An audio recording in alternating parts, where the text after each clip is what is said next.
31 मार्च 2026 देश से नक्सलवाद का खात्मा का डेडलाइन केंद्रीय गृह मंत्री अमित शाह ने तय किया है और इसे देखते हुए झारखंड और छत्तीसगढ़ में लगातार अभियान भी जारी है।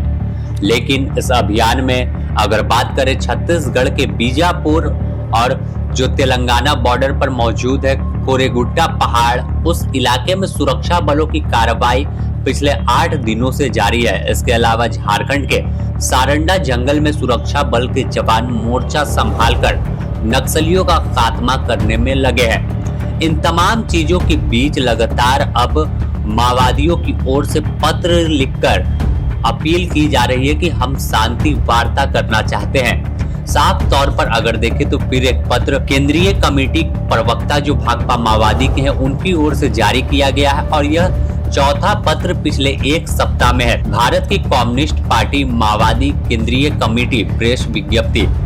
केंद्र व राज्य सरकार से हमारी अपील है, यह माओवादी कह रहे हैं, एक समय सीमा के साथ युद्ध विराम घोषित करें, बिना शर्त शांति वार्ता करेंगे।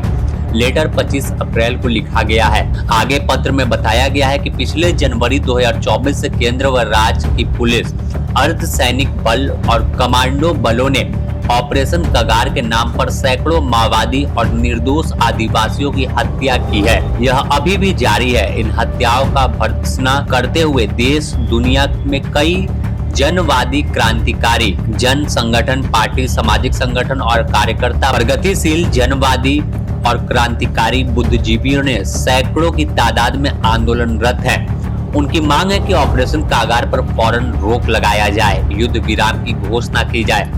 सरकार और माओवादी मिलकर बात करेंगे, वार्ता के जरिए ही समस्या का हल निकाला जाएगा। शांति वार्ता को लेकर केंद्रीय कमेटी की ओर से 28 मार्च को एक बयान जारी किया गया था, जिसके बाद भी कोई उत्तर नहीं मिला। अब वापस से प्रेस विज्ञप्ति जारी कर बताया जा रहा है कि शांति वार्ता करेंगे। इस वक्त की विज्ञप्ति में यह भी बताया गया कि हमारे PLGA people liberation guerrilla army बलों की सशस्त्र कार्रवाई को रोकने के लिए हमारे कामरेड ने आदेश जारी किया है। ऐसी पृष्ठभूमि में केंद्र व राज्य सरकार मिलकर झारखंड राज्य में बोकारो हत्याकांड में केंद्रीय कमेटी के सदस्य कॉमरेड विवेक आदि कॉमरेड की हत्या को अंजाम दिया है और चेतावनी दी है कि बाकी बचे माओवादी आत्मसमर्पण करें, नहीं तो उनका भी हश्र यही होगा। खुद उनके द्वारा भारत देश के संविधान में लोगों को जीने का अधिकार जो दिया है वह उनके द्वारा कुचला जा रहा है। वे कहती है कि हम संवैधानिक तरीके से चुनी गई सरकार है पर उसी संविधान का नजरअंदाज कर रहे हैं। वे खुलेआम कहती है कि बंदूक का समाधान बंदूक से ही होगा। छत्तीसगढ़ व तेलंगाना के सीमा इलाके में कोरेगुट्टा इलाके में नाकेबंदी कर ऑपरेशन चलाया जा रहा है। न सिर्फ हमारे 3 कॉमरेड की हत्या की गई बल्कि पार्टी के नेतृत्व की भी हत्या करने की कोशिश कर रहा है। क्रांतिकारी और आदिवासियों की हत्याकांडों से ऐसा जारी हो रहे शांति वार्ता के लिए की जा रही है। इसी तरह पत्र लिखा गया है कि छत्तीसगढ़, झारखंड, आंध्र प्रदेश, तेलंगाना, उड़ीसा, महाराष्ट्र, मध्य प्रदेश में जो लगातार अभियान चलाए जा रहे हैं इसे रोक दिया जाए और इस पर वार्ता करने की जरूरत है।